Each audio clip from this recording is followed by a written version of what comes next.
નમસ્કાર મિત્રો, સમાચાર સેતુ પર આપનું સ્વાગત છે। અહીં મળશે ગુજરાત, દેશ અને દુનિયાના તાજા સમાચાર, બ્રેકિંગ ન્યૂઝ અને મહત્વપૂર્ણ અપડેટ્સ। સાચા અને ઝડપી સમાચાર માટે જોડાયેલા રહો સમાચાર સેતુ સાથે। ચાલો જાણીએ આજના મુખ્ય સમાચાર।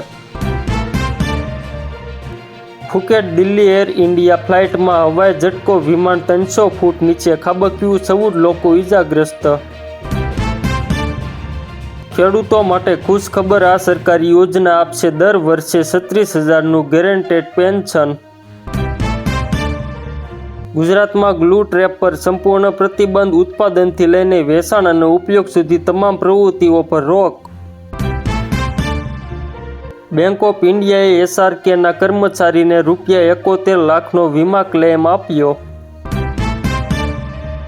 LGનો મોટો ધમાકો, ભારતમાં લોન્ચ કરી 115 ઇંચની AI સ્માર્ટ ટીવી। જન્મ મરણ નોંધણીના નિયમો થયા કડક, સંસદમાં નવો કાયદો પસાર। ગીર સોમનાથના સારા દરિયાકાંઠે કરુણ ઘટના, નાહવા પડેલા 5 કિશોરો ડૂબ્યા, 3નો બચાવ, 2 લાપતા। ગ્વાટેમાલામાં ફુએગો જ્વાળામુખી ફાટ્યો, સરકારે જાહેર કર્યું ઓરેન્જ એલર્ટ। રાજકોટમાં ફૂડ વિભાગની મેગા કાર્યવાહી, 41 પેઢીઓમાં ચેકિંગ, 32 કિલો અખાદ્ય ખોરાક અને 120 લીટર એક્સપાયર કોલ્ડ્રિંક્સનો નાશ। સુરતમાં મિત્રની હત્યાનો કલાકોમાં ભેદ ઉકેલાયો, તારી પત્ની ભાગી ગઈ કહી મસ્કરી કરતા મિત્રને ઉતાર્યો મોતને ઘાટ। વિધવા મહિલાઓ માટે આશાનું કિરણ, દર મહિને મળશે 1250 આજીવન સહાય। UPI પર લાગી શકે છે ચાર્જ, 6 વર્ષ પછી MDRની વાપસીની તૈયારી, સરકાર લાવશે નવું બિલ।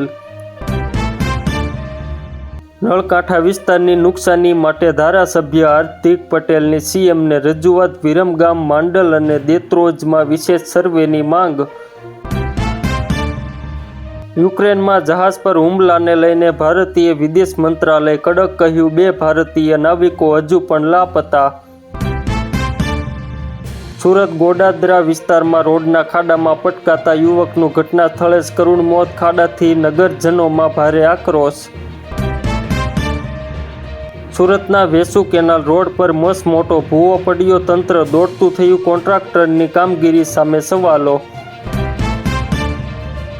સોશિયલ મીડિયા ઇન્ફ્લુએન્સર કીર્તિ પટેલની 5 દિવસમાં ફરી ધરપકડ, હવે લેન્ડ ગ્રેબરીજનો ગુનો દાખલ। આસામમાં CRPF કેમ્પમાં જવાનો 2 સાથીદારોને ગોળી મારી કરી હત્યા, બાદમાં પોતે આત્મહત્યા કરી।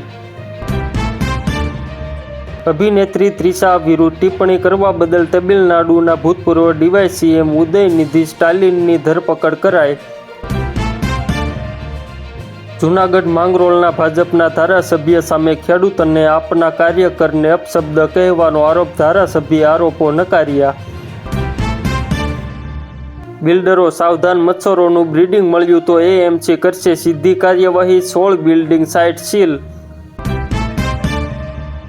ગુજરાતમાં ધોરણ 11-12 સાયન્સ માટે અભ્યાસના દિવસો વધારવાની માંગ, દિવાળી ઉનાળુ વેકેશન ઘટાડવાની માંગ। જંતર મંતર ખાતે વિરોધ પ્રદર્શન કરનાર વિદ્યાર્થીઓ સામે કેસ નહીં થાય, સરકારે કહ્યું 2700 ગુનેગારો સામે FIR કાયમ રહેશે। ભારત સરકારનો મેટાને સમન્સ, 5-6 ઓગસ્ટે ગ્લોબલ ટીમને દિલ્હી બોલાવી અનેક મુદ્દે થશે પૂછપરછ।